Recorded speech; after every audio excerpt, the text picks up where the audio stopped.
Sempre que o assunto é raio, é necessário saber um pouco de física, de átomos, eletrostática, e aí já começa a complicar. Calma, hoje o Explicando o Tempo vai descomplicar os raios para você. Como se formam os raios? Para responder essa pergunta é inevitável falar de eletricidade estática. Sabe aquela experiência bem básica que se faz com um pente e pedacinhos de papel?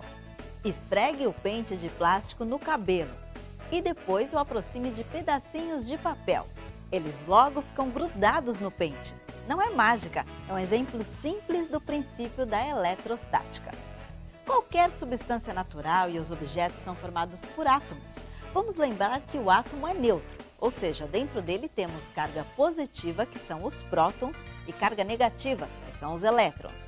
Acontece que quando existe o atrito de uma substância com outra, há uma troca de cargas, rompendo essa neutralidade. Quando existe fricção, os elétrons de um corpo são transferidos para outro corpo, acumulando assim maior carga negativa de um lado e maior carga positiva do outro. O princípio da eletrostática explica a atração das cargas. Veja, dois corpos com cargas negativas se repelem, dois corpos com cargas positivas também se repelem. Mas dois corpos com cargas diferentes, positiva e negativa, se atraem. É a situação do nosso exemplo com o pente e os pedacinhos de papel. Pois bem, é exatamente essa troca de cargas que acontece dentro das nuvens. Em outros programas já mostramos que dentro da nuvem existem partículas de água e cristais de gelo, certo?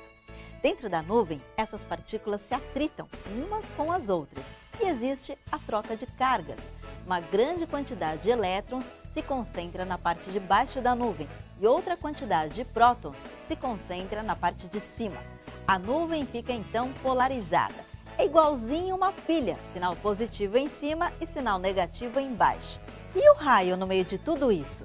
Quando a nuvem fica polarizada, chega um determinado momento que a carga é tão alta que ioniza o ar e rompe seu isolamento elétrico.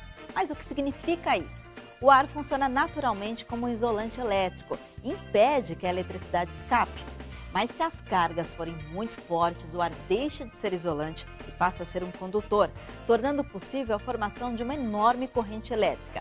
Esse processo se chama tecnicamente ruptura do dielétrico. Neste instante, acontece a descarga elétrica, que é o raio, a faísca que enxergamos no ar. Nos temporais, a maior parte das cargas se desloca de cima para baixo. Nesse momento, o ar se aquece ao extremo, a 30.500 graus Celsius. Se expande rápido e aí vem o estrondo, o trovão. Preste atenção que primeiro enxergamos a faísca, o relâmpago, e depois ouvimos o trovão. Isso acontece porque a velocidade da luz é superior à velocidade do som. Agora, imagina poder ver todo esse espetáculo simulado bem de pertinho. Estamos aqui no Museu Catavento com o Guilherme para explicar como é que funciona esse aparelho aqui. Guilherme, isso é um simulador de raios, é isso? É isso mesmo, Clara. Na verdade, o apelido dela aqui no Museu Catavento é Fábrica de Raios, né? O nome verdadeiro é Máquina de Windchurch. Ela é um gerador eletrostático. Ela simula a fabricação, a formação de raios, né? Acontece bem parecido o que acontece nas nuvens. Ali dentro das nuvens você tem partículas, né? E elas se atritam umas com as outras, formando assim energia eletrostática. Aqui na máquina de Windchurch, o atrito ocorre entre essas placas de cobre que a gente tem aqui, ok? Com o ar. Elas ficam girando e se atritando com o ar. Conforme elas vão se atritando, elas vão gerando energia eletrostática, ok? Essa energia que a gente gerou nessas placas vai ser coletada por essas duas barras com essas pontas e mandada para dois capacitores. Um lado fica o positivo e o outro negativo. O que seria? Você tem mais cargas negativas de um lado e do outro menos, ok? E na física a gente diz o quê? Que ocorre uma diferença de potencial. A mesma coisa que acontece na nuvem. Aqui, para a gente conseguir ver um raio, o que a gente precisa? Muito bem, é entre essas duas esferas. O que a gente precisa? A gente precisa juntar bastante tensão elétrica para o quê? Para romper o ar que a gente tem entre essas duas esferas. Esse aqui é o gerador de Van de Graaff. Ele é um gerador eletrostático também.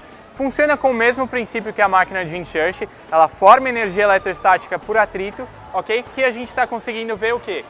A faísca, que está bem aqui. Esse raio tem em torno de uns 50.000 volts. Sugestões para os próximos programas? Participe por todas as nossas redes sociais com a hashtag Explicando o Tempo. Até a próxima!